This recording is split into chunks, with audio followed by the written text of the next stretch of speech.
السلام عليكم ورحمة الله وبركاته. أعوذ بالله من الشيطان الرجيم. بسم الله الرحمن الرحيم. الحمد لله رب العالمين والصلاة والسلام على سيدنا محمد وعلى آله وصحبه أجمعين. أما بعد. تنبيه. ഒരു പ്രത്യേക ഉണർത്തൽ, ഓർമ്മപ്പെടുത്തൽ. എന്താണത്? യുഅദ്ദയാനി, ഈ ഹജ്ജും ഉംറയും നിർവഹിക്കപ്പെടാൻ സാധിക്കും ബിസലാസത്തി ഔജുഹിൻ, 3 രീതികളിൽ. ഇഹ്റാം ചെയ്യൽ 4 രീതിയിലുണ്ടെങ്കിലും ഹജ്ജ് ഉംറയുടെ അമലുകൾ ചെയ്യൽ 3 രീതിയിലേ ഉള്ളൂ. അതുകൊണ്ടാണ് 3 എന്ന് പറഞ്ഞത്. അതായത് ഇഫ്റാദ്, തമത്തു, ഖിറാൻ. 4ാമത്തെ ഒന്നുണ്ട് ഇത്ലാഖ്. പക്ഷേ ഇത്ലാഖ് അമൽ ചെയ്യാൻ പറ്റൂല, ഇഹ്റാമിൽ പ്രവേശിക്കാനേ പറ്റൂ.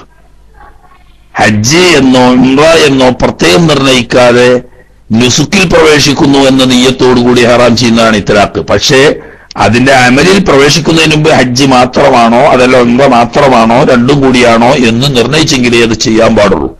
അപ്പൊ അതുകൊണ്ട് യഥാർത്ഥത്തിൽ 3 ഉള്ളൂ എന്നർത്ഥം. ഏതൊക്കെയാണ് 3 ഇനം? ഇഫ്റാദുൻ, അങ്ങനെ റഫ് കൊണ്ട് വായിക്കാം. എന്ന് പറഞ്ഞാൽ അതിൽപ്പെട്ട ഒന്നാവുന്നത് ഇഫ്റാദാവുന്നു. അങ്ങനെ ഇനി അതല്ലെങ്കിൽ സലാസത്തി ഔജുഹിൻ എന്നതിൽ നിന്നിട്ട് ബദലായിട്ട് ഇഫ്റാദിൻ അങ്ങനെയും വായിക്കാം, എന്നാലും കുഴപ്പമില്ല.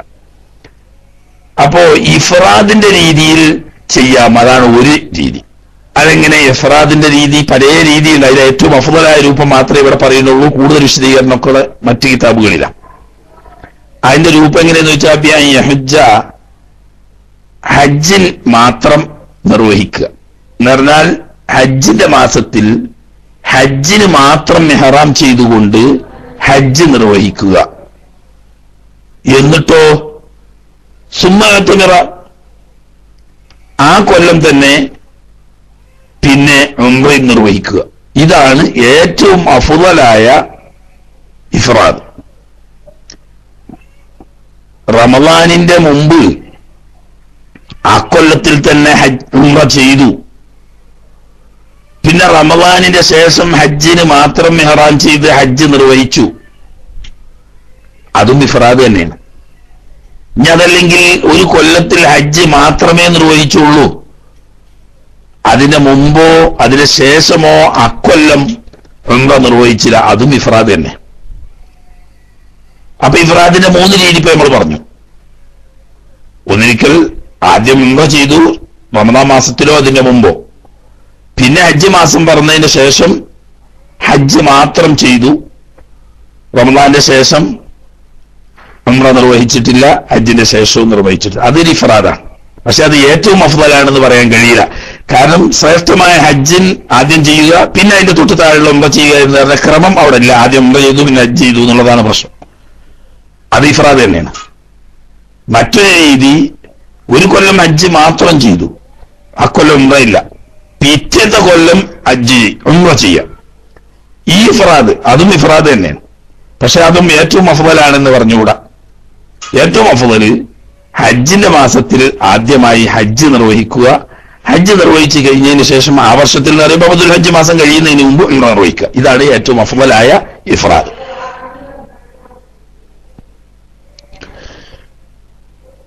രണ്ടാമത്തേത് തമത്തുൻ, അങ്ങനെ വായിക്കുക. തമത്തുൻ അങ്ങനെയും വായിക്കുക, 2 പറഞ്ഞേക്ക്. തമത്തുവിന്റെ രീതിയിൽ അതാണ് രണ്ടാമത്തെ. തമത്തുവിന്റെ രീതി എന്ന് പറഞ്ഞാൽ ഹജ്ജിന്റെ മാസത്തിൽ ആദ്യം ഉംറ നിർവഹിച്ചു, അഥവാ ശവ്വാൽ 1-ന് ശേഷം ഉംറ നിർവഹിച്ചു. സുമ്മ ഹജ്ജ, എന്നിട്ട് ആ വർഷം തന്നെ ഹജ്ജും നിർവഹിച്ചു. എന്നാൽ അത് തമത്തു എന്ന് പറയും. തമത്തുവിന്റെ അറിവുള്ള രീതിയുണ്ട്, അറിവില്ലാത്ത രീതിയുമുണ്ട്. തമത്തു ആകാൻ ഹജ്ജിന്റെ മാസം പറക്കുന്ന ശവ്വാൽ 1 മുതൽക്ക് ദുൽഹജ്ജ് 10-ന്റെ അന്ന് ഫജ്റാകുന്നതിന് മുമ്പ് എപ്പോ ഉംറ നിർവഹിച്ച് തഹല്ലുലായാലും ആ തഹല്ലുലായതിനു ശേഷം ആ വർഷം തന്നെ ഹജ്ജിന് ഇഹ്റാം ചെയ്ത് ഹജ്ജും നിർവഹിച്ചാൽ തമത്വായി. അതിൽ അറിവ് നിർബന്ധമുള്ളതുകൊണ്ട് നിർബന്ധമില്ലാത്തതുകൊണ്ട് ഒക്കെ വിശദീകരണം വേറെ. മൂന്നാമത്തേത് ഖിറാനിന്റെ രീതി. ഖിറാൻ എന്ന് പറഞ്ഞാൽ എങ്ങനെ? ബിഹ്രിമ ബിഹിമാ മാൻ, രണ്ടിനും കൂടി ഒന്നിച്ചേറാൻ ചെയ്യാൻ ഹജ്ജിന്റെയും ഉംറയുടെയും ഇഹ്റാമിൽ ഞാൻ പ്രവേശിക്കുന്നു, അല്ലെങ്കിൽ ഹജ്ജും ഉംറയും ചെയ്യാൻ വേണ്ടി ഞാൻ നിയ്യത്ത് ചെയ്തു, ഹജ്ജിന്റെ ഇഹ്റാമിൽ ഉംറയുടെയും ഇഹ്റാമിൽ പ്രവേശിച്ചു എന്ന് ഒന്നിച്ച് ചെയ്യാം. അതൊരു രീതിയാണ്. മറ്റൊരു രീതി, ഞാൻ അള്ളാഹുവിന് വേണ്ടി ഉംറ ചെയ്യുന്നു, ഉംറന്റെ ഇഹ്റാമിൽ ഞാൻ പ്രവേശിച്ചു എന്ന് നിയ്യത്ത് ചെയ്തതിന് ശേഷം ഈ ഉംറന്റെ അമല് ചെയ്യാൻ തുടങ്ങുന്നതിന് മുമ്പായി ഹജ്ജിനെ കൂടി കരുതുന്നു. അങ്ങനെ ആദ്യം ഉംറയ്ക്ക് ഇഹ്റാം ചെയ്തു, പിന്നീട് അതിന് ശേഷം ഹജ്ജിനെ കൂടി കരുതി. അങ്ങനെയും ഖിറാന്റെ രീതി. ഹജ്ജിനും ഉംറക്കും കൂടി ഒന്നിച്ച് ഇഹ്റാം ചെയ്തുകൊണ്ട് അങ്ങനെയും ആവാം. എന്നാൽ തിരിച്ചു പറ്റൂല. എങ്ങനെ? ആദ്യം ഹജ്ജിനെ ഇഹ്റാം ചെയ്തു, ഹജ്ജിനെ ഇഹ്റാം ചെയ്തതിന് ശേഷം അതിന്റെ അമല് തുടങ്ങുന്നതിന് മുമ്പ് ഉംറയും കൂടി ഞാൻ കരുതി എന്ന് പറഞ്ഞ് നിയ്യത്ത് ചെയ്തുകൊണ്ട് ഹജ്ജിലേക്ക് ഉംറയെ കയറ്റാൻ പറ്റൂല എന്നാ. അതിന് കാരണം തമ്മിൽ വ്യത്യാസം എന്താന്ന് വെച്ചാൽ, ഹജ്ജിനെ ഇഹ്റാം ചെയ്തു, ഉംറയ്ക്ക് ഇഹ്റാം ചെയ്തു എന്ന് പറഞ്ഞാൽ ആ ഉംറന്റെ ഇഹ്റാം കൊണ്ട് അവന് നിർബന്ധമാവുന്ന കാര്യത്തിന്റെ പുറമെ മറ്റു പല കാര്യങ്ങളും കൂടി നിർബന്ധമാവുന്നതാണ് ഹജ്ജ്. അപ്പം ഉംറന്റെ ഇഹ്റാമിന്റെ പുറമെ ഹജ്ജിനെ ഇഹ്റാം ചെയ്താൽ മുമ്പത്തെ ഇഹ്റാമിൽ പെടാത്ത പുതിയ കാര്യങ്ങൾ കൂടി അതിൽ ഉൾപ്പെടുന്നു എന്നതുകൊണ്ടാണ് ആദ്യം ഉംറയ്ക്ക് ഇഹ്റാം ചെയ്തു എന്നിട്ട് പിന്നെ ഹജ്ജിൽ അതിൽ പ്രവേശിപ്പിച്ചു എന്നത് ഓക്കെയാണ് പറഞ്ഞ്. നേരെ മറിച്ച് ആദ്യം ഹജ്ജിനെ ഇഹ്റാം ചെയ്തു, അതിന് ശേഷം പിന്നെ ഉംറനെ അതിൽ പ്രവേശിപ്പിച്ചാൽ നേരത്തെ ചെയ്ത ഇഹ്റാമിൽ പെടാത്ത പുതിയ ഒരു കാര്യവും ഇതിലില്ല. അതുകൊണ്ട് ചെയ്ത ഹജ്ജിന്റെ ഇഹ്റാമിലേക്ക് പിന്നീട് ഉംറയെ പ്രവേശിപ്പിക്കാൻ പറ്റില്ല. അത് ഖിറാനിന്റെ കൂട്ടത്തിൽ പെടില്ല. അപ്പൊ രണ്ടുകൂടി ഒന്നിച്ച് ഇഹ്റാം ചെയ്യുക, അല്ലെങ്കിൽ ആദ്യം ഉംറയ്ക്ക് ഇഹ്റാം ചെയ്തതിന് ശേഷം പിന്നെ ഹജ്ജിന്റെ ഇഹ്റാമിൽ കൂടി ചെയ്യുക അമൽ ചെയ്യുന്നതിന് മുമ്പ്. ഇങ്ങനെ ഖിറാനിന്റെ രീതി. അപ്പോ ഇഫ്രാദ്, തമത്തുഅ്, ഖിറാൻ, ഇങ്ങനെ 3 രീതിയിൽ ഇഹ്റാം ചെയ്യാം. എന്നാൽ ഇത് ഏതാണ് ഏറ്റവും ശ്രേഷ്ഠം? എല്ലാം സഹിയാവും. അതിൽ ഇജ്മാഅ്, എല്ലാ മദ്ഹബിന്റെയും അയിമ്മത്തും ഈ 3 രീതിയിലും ഇഹ്റാം ചെയ്യാമെന്ന കാര്യത്തിൽ തർക്കമില്ലാത്തവരാ. പക്ഷേ ഈ രീതികളിൽ ഏറ്റവും ഉത്തമമായ രീതി ഏതാണ് എന്ന് തീരുമാനിക്കുന്ന വിഷയത്തിൽ മദ്ഹബിന്റെ ഇമാമിയങ്ങൾ തമ്മിൽ അഭിപ്രായ വ്യത്യാസമുണ്ട്. നമ്മുടെ മദ്ഹബ് അനുസരിച്ച് വഅഫ്ദലുഹാ, ഈ ഇനങ്ങളിൽ വെച്ചിട്ട് ഏറ്റവും ശ്രേഷ്ഠമായത് ഇഫ്രാദിന്റെ രീതിയാണ്. അതായത് ഹജ്ജ് മാസം പറഞ്ഞതിന് ശേഷം ഹജ്ജിനെ മാത്രം ഇഹ്റാം ചെയ്തുകൊണ്ട് ഹജ്ജിന്റെ അമൽ ചെയ്ത് പൂർത്തീകരിക്കുക. എന്നിട്ടോ ഇനി അത്തമറാമഹു, അക്കൊല്ലം പിന്നെ ഉംറ നിർവഹിക്കണം. അപ്പോഴേ ഏറ്റവും അഫ്ദലാവുള്ളൂ. അതായത് ഹജ്ജ് ചെയ്ത് തഹല്ലുലായതിനു ശേഷം ദുൽഹജ്ജ് മാസം കഴിയുന്നതിന് മുമ്പ് ഒരു ഉംറ കൂടി നിർവഹിക്കുക. ഈ രീതിയാണ് ഏറ്റവും നല്ലത്. കാരണം എന്താ? ഹജ്ജിന്റെ അമല് സ്വന്തം പൂർണ്ണമായി ചെയ്യുന്നു, ഉംറന്റെ അമലും സ്വന്തം പൂർണ്ണമായി ചെയ്യുന്നു. അതിന്റെ പുറമെ ഹജ്ജ് ഏറ്റവും അഫ്ദലായ അമലായതുകൊണ്ട് അതിനെ മുൻഗണന കൊടുത്തു, ഉംറ അതിന്റെ തൊട്ട് താഴെയായതിന് കൊണ്ട് അതിന് ശേഷവും കൊണ്ടുവന്നു. ഇതുകൊണ്ടാണ് ഈ രീതിയാണ് ഏറ്റവും അഫ്ദൽ എന്ന് ഷാഫി മദ്ഹബ് പറയാൻ കാരണം.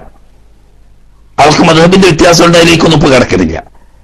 രണ്ടാമത്തേത് സുമ്മ തമത്തുൻ, 2ാം സ്ഥാനം തമത്തുനാണ്. കാരണം എന്താ? അവിടെ ഹജ്ജിന്റെ മാസം പറഞ്ഞതിന് ശേഷം ഉംറയ്ക്ക് ഇഹ്റാം ചെയ്തുകൊണ്ട് ഉംറ ചെയ്ത് തഹല്ലുലാവുന്നു. എന്നിട്ട് മക്കയിൽ താമസിച്ച് അക്കൊല്ലം തന്നെ ഹജ്ജിനെ ഇഹ്റാം ചെയ്തുകൊണ്ട് ഹജ്ജ് നിർവഹിക്കുന്നു. ഇവിടെ ഹജ്ജിന്റെ അമലും പൂർണ്ണമായി ചെയ്തിട്ടുണ്ട്, ഉംറന്റെ അമലും പൂർണ്ണമായി ചെയ്തിട്ടുണ്ട്. പക്ഷേ അത് അഫ്ളലായ 1ാം സ്ഥാനം വരാതിരിക്കാൻ കാരണങ്ങളിൽപ്പെട്ട 2 കാരണം.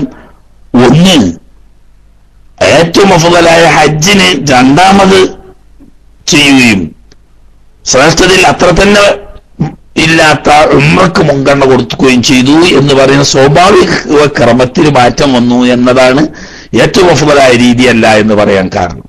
മറ്റൊന്ന്, ഒരു മീഖാത്ത് കുറയുന്നുണ്ട് എന്നൊരു പ്രശ്നം. അതായത് നാട്ടിൽ നിന്നിട്ട് ഇവൻ വരുന്ന സമയത്ത് ഹജ്ജിനെ ഇഹ്റാം ചെയ്തു പോകുന്നതായിരുന്നു എങ്കിൽ അവന്റെ സ്വന്തം നാട്ടിൽ നിന്ന് വരുന്ന മീഖാത്തിൽ നിന്നിട്ട് ഹജ്ജിനെ ഇഹ്റാം ചെയ്തിട്ട് അവൻ വരും. അങ്ങനെ ഹജ്ജ് ചെയ്ത് തഹല്ലുലായി കഴിഞ്ഞാൽ പിന്നെ ഉംറയ്ക്ക് വേണ്ടി ഉംറയുടെ മീഖാത്താലേക്ക് പോയിട്ട് ഇഹ്റാം ചെയ്തു പോരണം.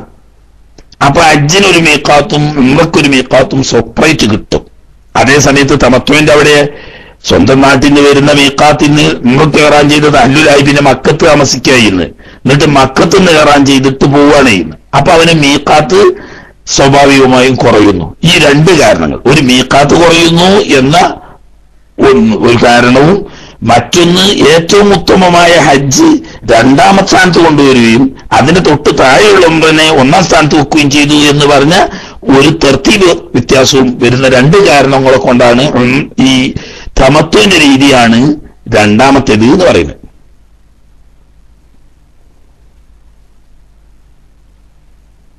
പിന്നെ ഖിറാന് അപ്പൊ പിന്നെ മൂന്നര രീതിയിലുള്ളൂ. ഏറ്റവും അഫ്ളലായത് ഇഫ്റാദ്, പിന്നെ തൊട്ടടുത്തത് തമത്വ, അത് കഴിഞ്ഞാൽ പിന്നെ ഖിറാൻ എന്താ കാറാറ്? ഹജ്ജിനും ഉംറക്കും പ്രത്യേകം അമൽ ചെയ്യാതെ ഹജ്ജിന്റെ അമല് മാത്രം ചെയ്യുന്നു. അതോടുകൂടി ഒരു മീഖാത്ത് കുറയുകയും ചെയ്യുന്നു. അപ്പൊ അതുകൊണ്ട് സ്വാഭാവികമായും ഹജ്ജിന്റെ അമല് വേറെയും ഉംറന്റെ അമല് വേറെയും ചെയ്യുന്ന തമത്വന്റെ തൊട്ട് താഴത്തേത് വരാൻ നിവൃത്തിയുള്ളൂ. ഇങ്ങനെ ഇനി വേറെ വഅലാ കുല്ലി മിനൽ മുതമത്തിഇ വൽ ഖാരിനി, തമത്വ ചെയ്തുകൊണ്ട് ഇഹ്റാം ചെയ്തവരും ഖിറാൻ ചെയ്തുകൊണ്ട് ഇഹ്റാം ചെയ്തവരും ഈ രണ്ടാളുകളും മേൽ നിർബന്ധമാണ് ദമുൻ, ഒരു ബലി. ഒരു ആടിനറക്കാൻ കഴിയുന്ന ഒരു ആടിനറക്കുക, അതല്ലെങ്കിൽ ഹജ്ജിൽ 3 നാട്ടിലെത്തിയതിനു ശേഷം 7 നോമ്പ് നോൽക്കുക തുടങ്ങിയ.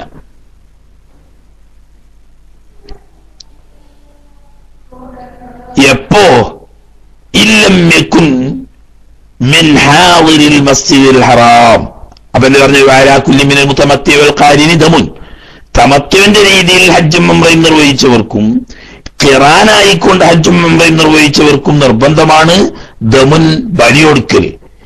എപ്പോ ഇല്ലം യകുൻ മിൻ ഹാദിരിൽ മസ്ജിദിൽ ഹറാം, ഈ ഉംറയും ഹജ്ജും തമത്വ രീതിയിലോ ഖിറാൻ രീതിയിലോ നിർവഹിച്ച വ്യക്തികൾ മസ്ജിദുൽ ഹറാമിന്റെ സമീപവാസികൾ ആയിരുന്നാലൊഴികെ. സമീപവാസികൾ എന്ന് പറഞ്ഞാൽ അവിടെ സ്ഥിരതാമസമാക്കിയ മുവാത്തിനീങ്ങളായാലൊഴികെ. എന്നാൽ ആരാണ് ഈ സമീപവാസികൾ എന്ന് പറയുന്നത്? വഹും, ഈ സമീപവാസികൾ എന്നാൽ മൻ ദൂന മർഹലത്തൈനി, ഹറം ഷരീഫിൽ നിന്നും 2 മർഹലയിൽ താഴെ മാത്രം ദൂരമുള്ള സ്ഥലത്ത് താമസക്കാരൊക്കെ ഹാദിറുൽ മസ്ജിദുൽ ഹറാം എന്ന പരിധിയിൽ പെടും. അങ്ങനെയുള്ള മക്ക ഷരീഫിന്റെ പരിസര പ്രദേശങ്ങളിലോ സ്ഥിരതാമസക്കാരായ അവിടുത്തെ മുവാത്തിനീങ്ങളിൽപ്പെട്ടൊരു വ്യക്തി തമത്വ രീതിയിൽ ചെയ്താലും ഖിറാൻ രീതിയിൽ ചെയ്താലും അവർക്ക് ഫിദിയ വേണ്ടതില്ല.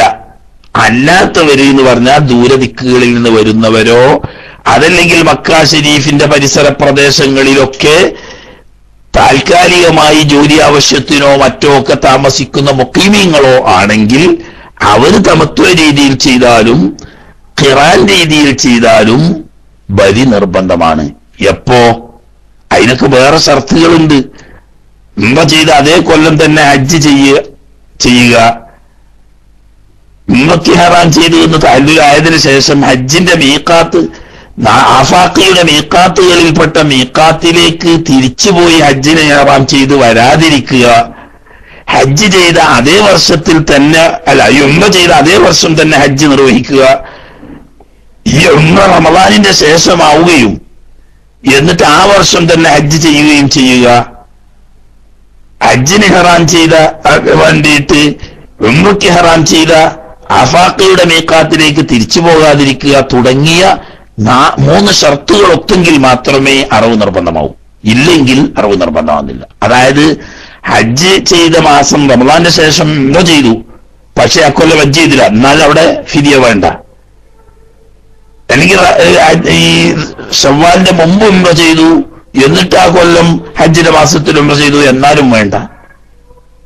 ഇനി റമദാനിന് ശേഷം ഉംറ ചെയ്തു, തഹല്ലുലായതിനു ശേഷം ഹജ്ജിന് ഇഹ്റാം ചെയ്യാൻ വേണ്ടിയിട്ട് ആഫാഖിയുടെ മീഖാത്തിലേക്ക് തിരിച്ചു പോയിട്ട് അവിടുന്ന് ഇഹ്റാം ചെയ്തു പോകുന്നു, എന്നാലും മറവ് വേണ്ടതില്ല. ഓക്കെ, അതുകൊണ്ടാണ് നമ്മളെ SYSന്റെയും മർക്കസിന്റെയും അതുപോലെ നമ്മളുമായി ബന്ധപ്പെട്ട സുന്നത്ത് ജമാഅത്തിന്റെ ഉലമാക്കൾ നേതൃത്വം കൊടുക്കുന്ന ഹജ്ജ് സംഘങ്ങളൊക്കെ നേരത്തെ നാട്ടിൽ നിന്ന് പോകുമ്പോൾ ഉംറയ്ക്ക് ഹറാം ചെയ്ത് മക്കയിൽ ചെന്ന് ഉംറയുടെ അമൽ ചെയ്ത് തഹല്ലുലാവുകയും പിന്നീട് അവിടെ നിന്ന് സുന്നത്തായ ധാരാളം ഉംറകളൊക്കെ നിർവഹിച്ചതിന് ശേഷം ദുൽഖഅദ 25 അല്ലെങ്കിൽ 24 ഒക്കെ മദീനയിലേക്ക് സിയാറത്തിന് വേണ്ടി പോകുന്നു.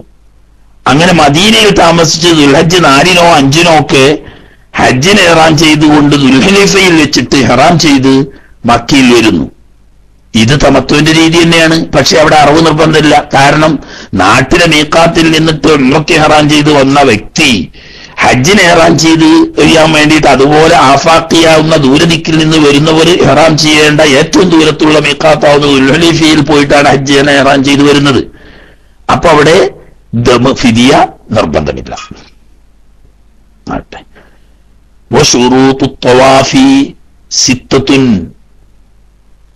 ഹജ്ജിന്റെ തവാഫായാലും ഉംറയുടെ തവാഫായാലും വദാഇന്റെ തവാഫായാലും സുന്നത്തായ തവാഫായാലും തവാഫൊക്കെ നിസ്കാരം പോലെയുള്ള ഒരു ഇബാദത്താണ്. അതിന് ചില ഷർത്തുകളൊക്കെ ഉണ്ട്. ആ ഷർത്തുകളാണ് പറയുന്നത്. അഹദുഹ, അതിൽപ്പെട്ട ഒന്നാമത്തെ ഷർത്ത് തുഹുറുൻ ഹദസിൻ വഹുബസിൻ, ചെറുതും വലുതുമായ അശുദ്ധിയിൽ നിന്ന് ശുദ്ധിയാവുക.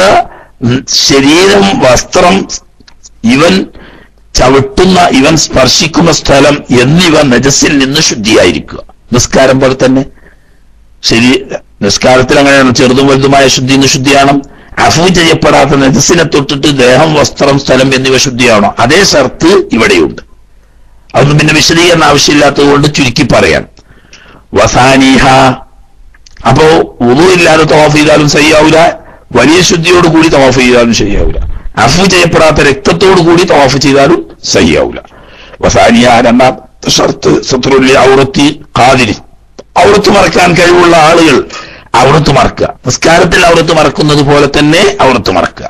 പുരുഷന്മാരാണെങ്കിൽ മുട്ടുമുക്കളുള്ള സ്ഥലം നിർബന്ധമായും മറക്കുക. സ്ത്രീകളാണെങ്കിൽ അവരുടെ മുഖവും മുങ്കയും ഒഴിച്ച് ബാക്കി എല്ലാ സ്ഥലവും കാലിന്റെ അടിഭാഗം വരെ മറക്കണം. അതിനാണ് തവാഫ് ചെയ്യുമ്പോൾ സോക്സ് ഇട്ടുകൊണ്ട് തവാഫ് ചെയ്യണം എന്ന് നമ്മളെ ഉലമാക്കന്മാരൊക്കെ നമ്മളെ ഹാജിമാരുടായ സ്ത്രീകളോട് ഉപദേശിക്കുന്നത്. കാരണം നിസ്കാരത്തിൽ അങ്ങനെയാണ്. നിസ്കാരത്തിൽ സുജൂദ് ചെയ്യുന്ന സമയത്ത് കാൽവെള്ള വെളിവാകാൻ പാടില്ല, ആ നിരക്ക് മറക്കണം എന്ന് പറഞ്ഞു. എന്നതുപോലെ തവാഫ് ചെയ്യുന്ന സമയത്ത്, നടക്കുന്ന സമയത്ത് കാൽവെള്ള പോലും വെളിവാകാൻ പാടില്ല. അതുകൊണ്ട് സോക്സ് പോലത്തെ ഇടണം. അതുപോലെ തന്നെ കൈ, നല്ല കുടുക്കുള്ള കൈയാണെങ്കിൽ നിസ്കാര കുപ്പായം പോലത്തെ കൈ കുടുക്കുള്ളതല്ലാതിരുന്നാൽ ഹജർ അസ്വദ് ഇഷാറത്ത് ചെയ്യാൻ വേണ്ടിയിട്ട് കൈപ്പൊക്കുകയോ മറ്റോ ചെയ്യുമ്പോൾ ഈ കുപ്പായത്തിന്റെ കൈ താഴേക്ക് നീങ്ങി വരികയോ, അതല്ലെങ്കിൽ കുപ്പായത്തിന്റെ മാറിലൂടെയോ, അതല്ലെങ്കിൽ കയ്യിന്റെ വിടവിലൂടെയോ ഒക്കെ ഔറത്ത് ഒഴിവാകുകയോ ഒക്കെ ചെയ്താൽ തവാഫ് ബാത്തിലാവും. അപ്പൊ നിസ്കാരത്തിൽ ഔറത്ത് മറക്കുന്നത് പോലെ സ്ത്രീകളും പുരുഷന്മാരും ഔറത്ത് മറക്കണം. അല്ലാതിരുന്നാൽ തവാഫ് ചെയ്യാവൂല.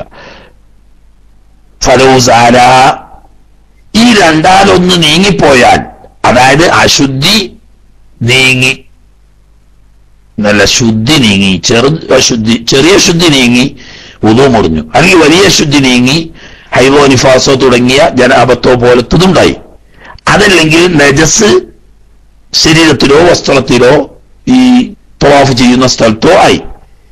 ഇങ്ങനെ നജസ് അല്ലെങ്കിൽ അശുദ്ധി എന്നിവ ഭംഗം വന്നു, അതല്ലെങ്കിൽ ഔറത്ത് വെളിവായി. തുടങ്ങുമ്പോൾ ഔറത്തൊക്കെ മറച്ചിരുന്നു, അതിന്റെ ഇടയ്ക്ക് ഔറത്ത് വെളിവായി. ഇങ്ങനെ വന്നാൽ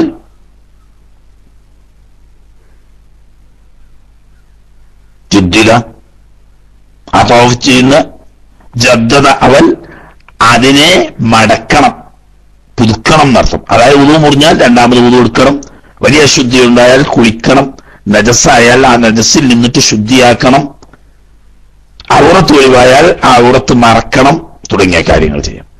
എന്നിട്ടോ നിസ്കാരം പോലെയല്ല, ചെറിയൊരു വ്യത്യാസം. വബനാല തവാഫിഹി, ചെയ്യുന്ന തവാഫ് എവിടെ വെച്ചിട്ടാണോ വുളു മുറിഞ്ഞത്, അല്ലെങ്കിൽ എവിടെ വെച്ചിട്ടാണോ നജസ്സായത്, അവിടെ നിന്ന് അങ്ങോട്ട് ബാക്കി ചെയ്താൽ മതി. നിസ്കാരാണെങ്കിൽ അങ്ങനെയല്ല. 4 റക്അത്തുള്ള നിസ്കാരത്തിൽ 4-ാം റക്അത്തിൽ ഉളൂലത്തയ്യാത്തിൽ വുളു മുറിഞ്ഞാൽ രണ്ടാമത് തലക്കുന്ന തന്നെ തുടങ്ങണം. തവാഫിൽ അത് വേണ്ടാന്ന് മാത്രം. ഉദാഹരണം 4 ചുറ്റ് കഴിഞ്ഞ് 5-ാം ചുറ്റ് തുടങ്ങിയപ്പോഴാണ് ഉദു മുറിഞ്ഞു കൂട്ടിക്കോളി, എന്നാ അവിടെ പോയി നിർത്തിവെച്ച് ഉദു എടുത്ത് വന്നിട്ട് പിന്നെ രണ്ടാമത് തലക്കും തുടങ്ങണ്ട. ഈ 5-ാം ചുറ്റിന്റെ തുടക്കം മുതൽ തുടങ്ങിയാൽ മതി. നേരത്തെ ചെയ്ത 4 സഹിയാണ്, 5-ാമത്തെ പാത്തിലായത് അതിന്റെ തുടക്കം മുതൽ ചെയ്ത് 7 പൂർത്തിയാക്കിയാൽ മതി. ബനാല തവാഫി അത് വൈൻ താൻമതാരിക്ക.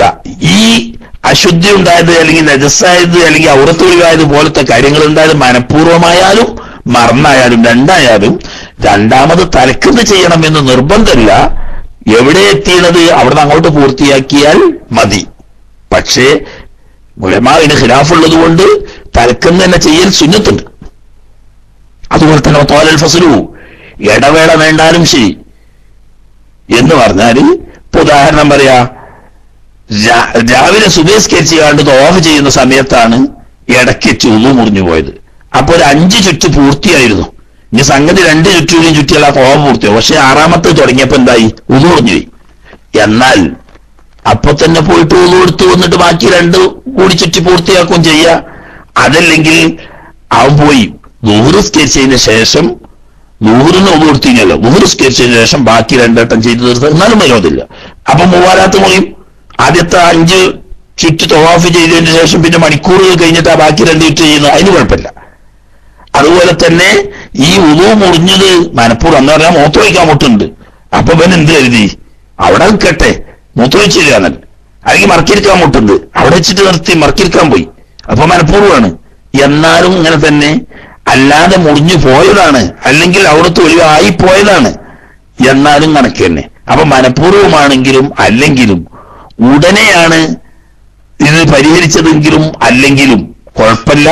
എവിടെയാണോ എത്തിയതിന്റെ ബാക്കി ചെയ്യലേ നിർബന്ധമുള്ളൂ. പക്ഷേ തുടക്കത്തുനിന്ന് ചെയ്യൽ സുന്നത്തുണ്ട്.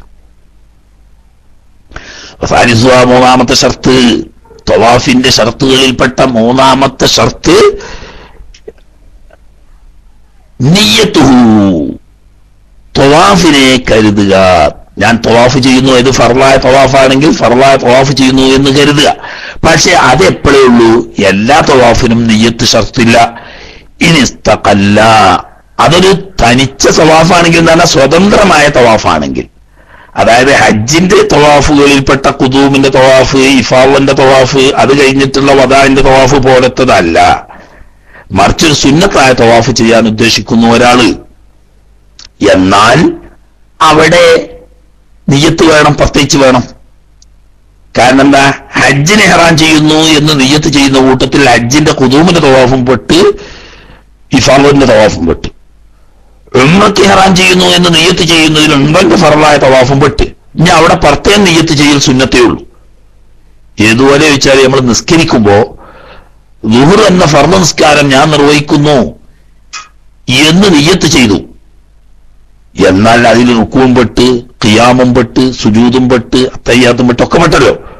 അപ്പൊ ഞാൻ റുക്കുവിലേക്ക് പോകുന്നു എന്ന് പ്രത്യേകം നിയ്യത്ത് ചെയ്തോളന്നില്ല, ഞാൻ സുജൂദിലേക്ക് പോകുന്നു എന്ന് പ്രത്യേകം നിയ്യത്ത് ചെയ്തോളന്നില്ല. കാരണം എന്തുകൊണ്ട്, ഞാൻ ളുഹ്ർ എന്ന ഫർള് നിസ്കാരം നിർവഹിക്കുന്നു എന്ന് നിയ്യത്ത് ചെയ്തതിൽ തന്നെ ഇതൊക്കെ പെട്ട്. എന്നതുപോലെ ഹജ്ജിന് ഇഹ്റാം ചെയ്യുമ്പോൾ ആ ഹജ്ജിന്റെ വിഭാഗത്തിൽപ്പെട്ട ഖുദൂമിന്റെ തവാഫ്, ഇഫാദയുടെ തവാഫ് പോലത്തതൊക്കെ ആ നിയ്യത്തിൽ തന്നെ പെട്ടു. ഉംറയ്ക്ക് ഇഹ്റാം ചെയ്യുന്നു എന്ന് നിയ്യത്ത് ചെയ്യുമ്പോൾ അതിന്റെ തവാഫ് അതിൽ പെട്ടു. അപ്പൊ അവിടെ പിന്നെ പ്രത്യേകം നിയ്യത്ത് ചെയ്യാൻ ഷർത്തില്ല, എന്നാലും സുന്നത്ത് തന്നെ. എന്നാൽ അങ്ങനെയല്ലാത്ത ഒരു മുസ്തഖിലും തവാഫ് ചെയ്യുകയാണെങ്കിൽ അവിടെ നിസ്കാരത്തിൽ എന്നതുപോലെ പ്രത്യേകം നിയ്യത്ത് ചെയ്യൽ ഷർത്താണ്. അതായത് തനിച്ചത് നേരെ എങ്ങനെ, ഹജ്ജ് ഉംറ പോലെയുള്ള ഒരു ഇബാദത്തിന്റെ മൊത്തത്തിൽ പെടുന്ന ഭാഗമല്ലാത്തത് ആയ നിലക്ക് സ്വന്തം സുന്നത്തായ തവാഫ് എത്രയും ചെയ്യാലോ, നേർച്ചയാക്കിയ തവാഫ് ചെയ്യാം, സുന്നത്തായ തവാഫ് ചെയ്യുകയൊക്കെ ചെയ്യാം, അതിനൊക്കെ നിയ്യത്ത് വേണം. ഏതുപോലെ തവാഫിന് നിയ്യത്ത് വേണം എന്ന് പറഞ്ഞൊരു പുതുമയൊന്നും കരുതേണ്ട, സായിരിൽ ഇബാദാത്തി, ബാക്കി എല്ലാ ഇബാദത്തും അങ്ങനെ തന്നെ. ഏതൊരു ഇബാദത്തും ഭിന്നമലാമാലും ഭിന്നയാത്തി എന്നാണല്ലോ.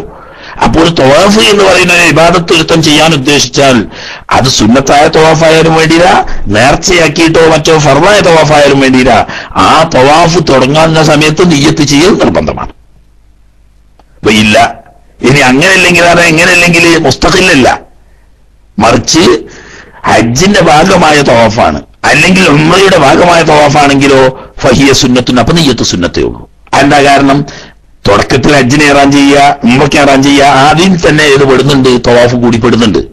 അപ്പൊ പിന്നെ പ്രത്യേകം ചെയ്യൽ സുന്നത്തേ ഉള്ളൂ, നിർബന്ധമില്ല. അതില്ലാതിരുന്നാൽ സ്വന്തമായിട്ട് തവാഫാണെങ്കിൽ നിയ്യത്തില്ലെങ്കിൽ ഇന്നമല്ല നിയ്യത്തുണ്ടെങ്കിലേ അമൽ സയ്യാവുള്ളൂ, നിങ്ങൾ അമൽ സയ്യല്ല. ഓക്കെ. പിന്നെ നാലാമത്തെ ഷർത്ത് ബദു ബിൽ ഹജറിൽ അസ്വദി, തവാഫ് തുടങ്ങേണ്ടത് ഹജറുൽ അസ്വദ് മുതൽക്കാണ് എന്ന് പറഞ്ഞാൽ അതിന്റെ മുമ്പ് തുടങ്ങിയാൽ തവാഫ് വാത്തിലാവുന്നല്ല, മറിച്ച് അതുവരെയുള്ള ആ നടത്തം തവാഫായി എണ്ണപ്പെടുകയില്ല. ഹജറുൽ അസ്വദ് മുതൽ തുടങ്ങുന്നത് എപ്പോഴാണോ അവിടെ മുതൽക്കേ എന്താവുള്ളൂ, അവന്റെ ചുറ്റെണ്ണുള്ളൂ. ഇപ്പൊ ഒരാള് ഹജറുൽ അസ്വദിന്റെ കുറച്ചപ്പുറത്ത് നിന്ന്, അതായത് വാതിലിന്റെ ഭാഗത്തേക്ക് കുറച്ചങ്ങോട്ട് കയറി നിന്നിട്ട് അവിടെ നിന്നാണ് തവാഫ് തുടങ്ങുന്നത് നോക്കുക. എന്നാ അവിടെ നിന്ന് ഇങ്ങനെ നടന്നു വന്ന് ആ ചുറ്റ് പൂർത്തിയാക്കി ഹജറുൽ അസ്വദിന്റെ നേരെ എത്തുമ്പം അതുവരെ നടന്നത് വെറും നടത്താം, അവിടെ നിന്ന് അങ്ങോട്ടുള്ളതേ കൂട്ടുള്ളൂ എന്നർത്ഥം. എങ്ങനെ മുഹാദിയൻ ലഹു ഫീ മുറൂരിഹി, നടക്കുന്ന സമയത്ത് ആ ഹജറുൽ അസ്വദിനോട് നേരിടുന്നതായ നിലക്ക് ബിബദനിഹി, അതായി ബിജമീഇ ശഖ്ഹിൽ ഐസരി, ഇടതുഭാഗം ചിരിഞ്ഞിട്ട് ഇടതുഭാഗത്തിന്റെ മുഴുവനും ഹജറുൽ അസ്വദിനോട് നേരിടുന്ന നിലക്കായിരിക്കണം നടത്തം പോകേണ്ടത്. ഇപ്പത്തെ തിക്കും തിരക്കിലും ഒക്കെ വേണ്ടത് ഹജറുൽ അസ്വദിന്റെ നേരെ എത്തുന്ന തൊട്ട് മുമ്പ് തന്നെ ഹജറുൽ അസ്വദിന്റെ നേരെ നിന്ന് ഇടതുഭാഗമാക്കി തവാഫിന് തുടങ്ങലായിരിക്കും ഇപ്പോഴത്തെ പ്രത്യേക തിക്കിന്റെ ചുറ്റുപാടിൽ സൗകര്യപ്രദം. മറിച്ച് ഹജറുൽ അസ്വദിന്റെ തൊട്ടു മുമ്പിലായി അഭിമുഖമായി നിന്ന് നേരെ ഹജറുൽ അസ്വദിന്റെ നേരെ നെഞ്ഞു വരുന്ന നിലക്ക് അല്പം മുന്നോട്ട് നീങ്ങി ഇവന്റെ ശരീരത്തിന്റെ ഭാഗം പൂർണ്ണമായി ഹജറുൽ അസ്വദിന്റെ നേരെയായി എന്ന് ഉറപ്പു വന്നതിന് ശേഷം അവിടെ നിന്ന് ശരീരത്തിന്റെ ഇടതുവശം ഹജറുൽ അസ്വദിന്റെ നേരെ വരുന്ന നിലക്ക് തിരിഞ്ഞ് നിന്ന് എന്നിട്ട് മുന്നോട്ട് നടക്കാൻ തുടങ്ങുക. അതാണ് സുന്നത്തായ രൂപം. പക്ഷെ ഈ തിരക്കിൽ അങ്ങനെ നിന്നാൽ പലപ്പോഴും ആ ഒരു ചുറ്റു തന്നെ നഷ്ടപ്പെടാൻ ഇടയുള്ളത് കൊണ്ട് സൂക്ഷിക്കേണ്ടതാണ്. വസിഫത്തുൽ മുഹാദാത്തി, നേരിടുക, ഹജറുൽ അസ്വദിനെ നേരിടുക എന്ന് പറഞ്ഞതിന്റെ രൂപം പറയേണ്ടത് അയ്യഖിഫ, ഈ തവാഫ് തുടങ്ങാൻ ഉദ്ദേശിക്കുന്ന ആൾ നിൽക്കലാണ്, ബിജാനിബിഹി, ഹജറുൽ അസ്വദിന്റെ ഒരു ഭാഗത്തായിട്ട്. ഏത് ഭാഗത്ത്? മിൻ ജിഹത്തിൽ യമാനി, റുക്നി യമാനിയുടെ ഭാഗത്ത്, അതായത് ഹജറുൽ അസ്വദിന്റെയും റുക്നി യമാനിയുടെ ഭാഗം ഉണ്ടല്ലോ, ആ ഭാഗത്തിൽ നിൽക്കുക, ഹജറുൽ അസ്വദിനോട് നേരിടുന്നതിന് തൊട്ടടുത്തായിട്ട്. ബിയസീറു ജമീഉൽ ഹജരി, ഹജറുൽ അസ്വദ് മുഴുവനാകുന്ന നിലയ്ക്ക് അന്യമീനി, അവന്റെ വലത്ത് ഭാഗത്താകുക. ഹജറുൽ അസ്വദ് മുഴുവൻ വലത്ത് ഭാഗത്താകുന്ന നിലക്ക് ഹജറുൽ അസ്വദിന്റെ തുടക്കത്തിന്റെ അവിടെ എത്തുന്ന നിലക്ക് അതിന്റെ മുമ്പായിട്ട് നിൽക്കുക. എന്നിട്ടോ സുമൻവിയ, അവിടെ വെച്ചിട്ട് നിയ്യത്ത് ചെയ്യുക. നിയ്യത്ത് ചെയ്തിട്ട് സുമംഷി മുസ്തഖ്ബിലഹു, ഹജറുൽ അസ്വദിനെ നേരിട്ടുകൊണ്ട് പതുക്കെ നടക്കുക. ഏതുവരെ? ഹത്താ ജാവിസഹു, അതിനെ വിട്ടിറക്കുന്നവരെയാണ്, അതിന് വിടരുത്, അതിന്റെ പൂർണ്ണമായ നേർക്കെത്തുന്നത് വരെ. എന്നിട്ട് ഫത്തിരു, അവിടെ എത്തിയതിനു ശേഷം തിരിഞ്ഞു നിൽക്കുക. പറഞ്ഞാൽ ഇടതുഭാഗം കഅബയിലേക്കും വലതുഭാഗം മറുവശത്തേക്കും ആവുന്ന നിലക്ക് തിരിഞ്ഞു നിൽക്കുക. ഒരു ബൈത്തി, ഇടതുവശത്ത് കഅബ കൊള്ളയാക്കുക. അങ്ങനെ നിന്നതിന് ശേഷം അവിടെ നടക്കുക. എന്നാൽ കഅബ ഷരീഫിനെ മുന്നിടൽ ഇല്ലാ ഫീ ഹാദാ, ഈ തുടക്കത്തിന്റെ ഈ ഒരു സമയത്ത് ഹജറുൽ അസ്വദിനെ നേരിടുന്ന സമയത്ത് അഭിമുഖമായി നിന്നത് ഒഴിച്ചാൽ തവാഫിന്റെ സമയത്ത് എപ്പോഴും ഹജറുൽ അസ്വദിന് അഭിമുഖമായി നിൽക്കാൻ പാടില്ല. ഇടതുവശം പൂർണ്ണമായും കഅബ ഷരീഫിന്റെ നേരെ വരുന്ന രീതിയിലേ തവാഫ് ചെയ്യാൻ പാടുള്ളൂ. ആട്ടെ, അതൊക്കെ വിശദമായി മുമ്പ് പറഞ്ഞതായതുകൊണ്ട് കൂടുതൽ വിശദീകരിക്കുന്നില്ല. വഖാമിസുഹ, അഞ്ചാമത്തെ ഷർത്ത് ജഅലുൽ ബൈത്തി, കഅബ ഷരീഫിനെ ആക്കലാണ്. അയ്യസാരിഹി, ഈ തവാഫ് ചെയ്യുന്നവന്റെ ഇടതുവശത്തിൽ. എങ്ങനെ? മാറൻ, അവൻ തന്നെ നടക്കുന്നവനായിട്ട്, തിൽഖാ വജ്ഹി, മുമ്പോട്ട് നടക്കുക. അതായത് ഇടതുവശം കഅബ ഷരീഫിലേക്കാക്കി മുമ്പോട്ട് നടക്കുക. എന്താന്ന് വെച്ചാൽ ഒരു ഇമാമും ഒരു മഅ്മൂമും ആണെങ്കിൽ നമ്മൾ നിൽക്കേണ്ട എങ്ങനെ? നിസ്കരിക്കുമ്പോഴേ ഇമാമും മഅ്മൂമും നിൽക്കേണ്ടത് ഇമാമിന്റെ സമീപത്തായിക്കൊണ്ടാണല്ലോ മഅ്മൂമ് നിൽക്കേണ്ടത്. അപ്പൊ നമ്മൾ നോക്കുക, ഇമാമിന്റെ വലതുവശത്തായിട്ട് സമീപത്ത് നിൽക്കുമ്പോൾ ഇമാമിന്റെ നേരെ ഇവന്റെ ഏത് ഭാഗമായിരിക്കും? ഇവന്റെ ഇടതുഭാഗം. ഇമാമിന്റെ വലതു ഭാഗത്തേക്ക് ഇവന്റെ ഇടതുഭാഗം അടുത്തിക്കുക. ഇവിടെ ഇമാമിന്റെ സ്ഥാനത്ത് കഅബ ഷരീഫാണ്. അപ്പൊ കഅബ ഷരീഫാവുന്ന ഇമാമിലേക്ക് അടുത്ത് നിൽക്കേണ്ടത് ഇവന്റെ ഇടതുവശമാണ്. അപ്പോൾ ആ ഇമാമിന്റെ വലതുവശമാകുക. അപ്പൊ കഅബ ഷരീഫിന്റെ വലതുവശം നമ്മുടെ ഇടതുവശം അടുത്ത് നിൽക്കണം. ഒന്നത് ഇമാമിന്റെ സ്ഥാനത്താണെന്നുള്ളത്. മറ്റൊന്ന് നമ്മുടെ ഹൃദയം ഇടതുവശത്തോട്ട് ചാരിയിട്ടാണല്ലുള്ളത്. അപ്പൊ നമ്മുടെ കൽബിനെ അങ്ങോട്ട് ഈ കഅബ ഷരീഫിന് കൊടുക്കുകയും മനസ്സാ നമ്മളത് ഉൾക്കൊള്ളുകയും ചെയ്യുന്നതിനെ സൂചിപ്പിച്ചുകൊണ്ടുകൂടിയാണ് ഇടതുവശം കഅബ കൊള്ളെ ആക്കിയിട്ടാണ് തവാഫ് ചെയ്യേണ്ടത് എന്ന് പറയും. അത് ആദ്യ അവസാനം ശ്രദ്ധിക്കേണ്ടതാണ്. തിക്കിലും തിരക്കിലും പെട്ടോ ഇങ്ങനെ തിരക്ക് ഒഴിവാക്കാൻ വേണ്ടിയിട്ട് റൂട്ട് മാറുമ്പോഴോ ഒക്കെ ഇടതുവശം കഅബ ഷരീഫിൽ നിന്നിട്ട് തെറ്റിപ്പോയാൽ ആ സ്ഥലം തിരിച്ച് ബാക്കിലേക്ക് തന്നെ വന്ന് ഇടതുവശം കഅബയിലേക്ക് ആക്കി മുന്നോട്ട് പോയില്ലെങ്കിൽ ആ ഒരു ചുറ്റു തന്നെ നഷ്ടപ്പെടാൻ ഇടവരും. തവാഫ് ചെയ്യുന്നവനായിരിക്കൽ നിർബന്ധമാണ്. ഖാരിജൻ ബി കുല്ലി ബദനിഹി, കഅബ ഷരീഫിന്റെ പുറത്ത് ശരീരം മുഴുവനും പുറത്തായിരിക്കണം. ശരീരത്തിന്റെ ഒരു ചെറിയ ഭാഗം പോലും കഅബ ഷരീഫിന്റെ ഉള്ളിൽ വരാൻ പാടില്ല. ഹത്താ ബിയദിഹി, കൈ വരെ, കയ്യിന്റെ ഒരു വിരൽ തുമ്പ് വരെ കഅബ ഷരീഫിന്റെ ഉള്ളിലായിക്കൂടെ പുറത്താവണം. അൻ ഷാദർവാനിഹി, ഈ കഅബ ഷരീഫിന്റെ ഷാദർവാൻ എന്ന് പറഞ്ഞാൽ തറത്തുണ്ട് എന്ന് പറയും, തിണ്ണ. എന്നിട്ട് അതിന്റെ സൈഡിൽ ഇങ്ങനെ കുറച്ച് ചെരിച്ച് കല്ല് വെച്ച ഒരു തിണ്ണയുണ്ട്. അത് കഅബ ഷരീഫിന്റെ ഉൾഭാഗമാണ്. കാരണം ഇബ്രാഹിം നബി അലൈഹി സ്വലാമിന്റെ കാലത്തുള്ള കഅബ കേവലം 9 മുഴം മാത്രമേ ഉയരമുണ്ടായിരുന്നുള്ളൂ. അതുകൊണ്ട് തറക്ക് സമാനമായിരുന്നു ചുമര് കെട്ടിയിരുന്നത്. പിന്നീട് ഖുറൈശികൾ അതിനെ 9ന്റെ പകരം 18 മുഴമാക്കാൻ ശ്രമിച്ചു. 18 മുഴമാക്കുമ്പോൾ ഉയരം കുറെ കൂടും.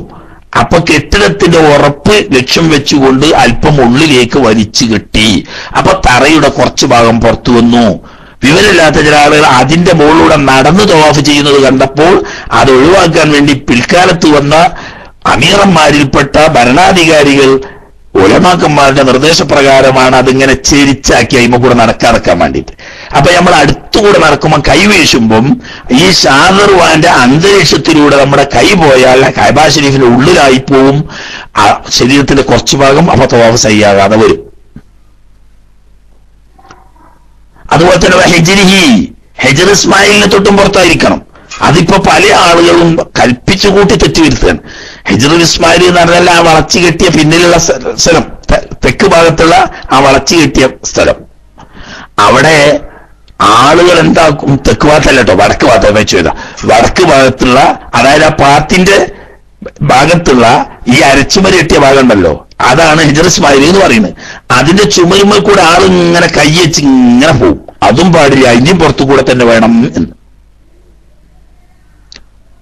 ലിത്തിബായി, അങ്ങനെയാണ് നബി സല്ലല്ലാഹു അലൈഹി വസല്ലം തങ്ങളും സഹാബത്തും ഒക്കെ തവാഫ് ചെയ്തത്.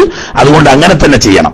ഫൈൻ ഖാലഫ ശൈഉൻ മിൻ ദാലിക, പറഞ്ഞതിന് ഏതെങ്കിലും എതിര് വന്നാൽ, അഥവാ ഇവന്റെ ശരീരത്തിന്റെ ഏതെങ്കിലും ഒരു ഭാഗം കഅബ ഷരീഫിന്റെ ഉൾഭാഗത്താവുകയോ ഹിജ്ർ ഇസ്മായിലിനെ തൊട്ടുകൊണ്ടാവുകയോ ചെയ്യുകയോ, അതല്ലെങ്കിൽ ശരീരത്തിന്റെ ഇടതുഭാഗം കഅബ കൊള്ള നേരെ ആക്കാതിരിക്കുകയോ മറ്റോ ചെയ്താൽ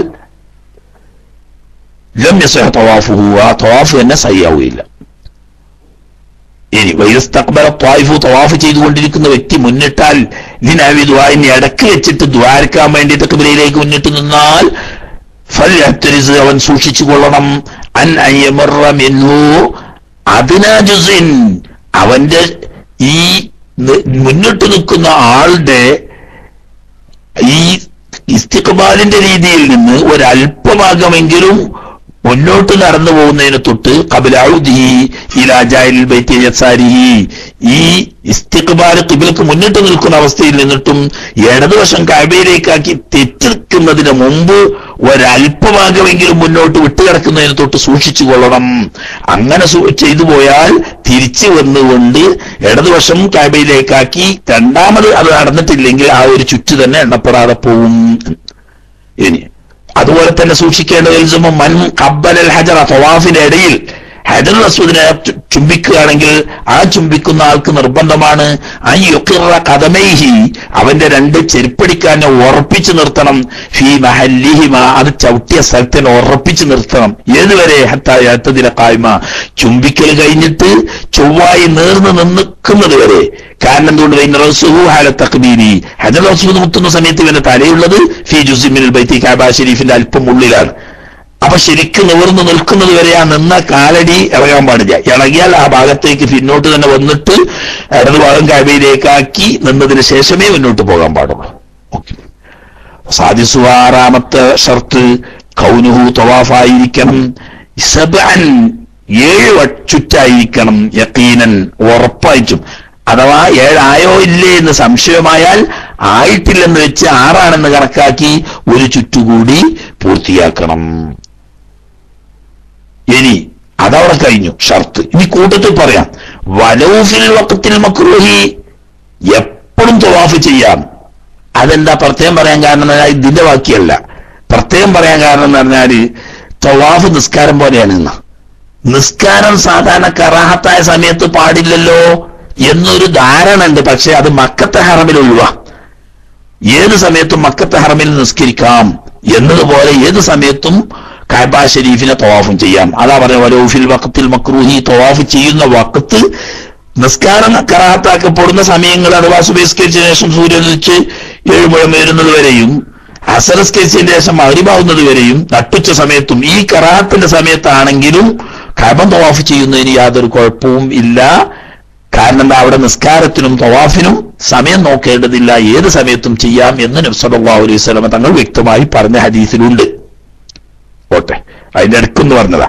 ഫൈൻ തറക മിൻ നാശിയൻ, ഈ പറയപ്പെട്ട 7 ചുറ്റിൽ നിന്ന് ഒരാൾ ഒഴിവാക്കിയാൽ ചെയ്യുന്ന അല്പത്തെങ്കിലും 7ാമത്തെ ചുറ്റിൽ നിന്നിട്ട് ഒരു ചവിട്ടടിയുടെ 1 ഇഞ്ച് കുറഞ്ഞു പോയാൽ വൈകല്ലാതെ എത്ര കുറഞ്ഞാലും മതിയാവൂല, മിച്ചു അത് മതിയാവൂല. അപ്പൊ 7 വട്ടം ആയി എന്ന് ഉറപ്പാവണം. സംശയമാണെങ്കിൽ 1 വട്ടം കൂടി പൂർത്തിയാക്കണം. ഇനി 7ാമത്തെ വട്ടം ശരിക്കും ഹജറുൽ അസ്വദിന്റെ അടുത്ത് പൂർത്തിയായി എത്തിയോ എന്ന് ഉറപ്പുവരുത്തിയതിനു ശേഷം 2 അടി മുന്നോട്ട് പോയിക്കോട്ടെ, അതിന് കുഴപ്പമില്ല, 1 ഇഞ്ച് കുറഞ്ഞു പോയാൽ അത് മതിയാവൂല എന്ന്.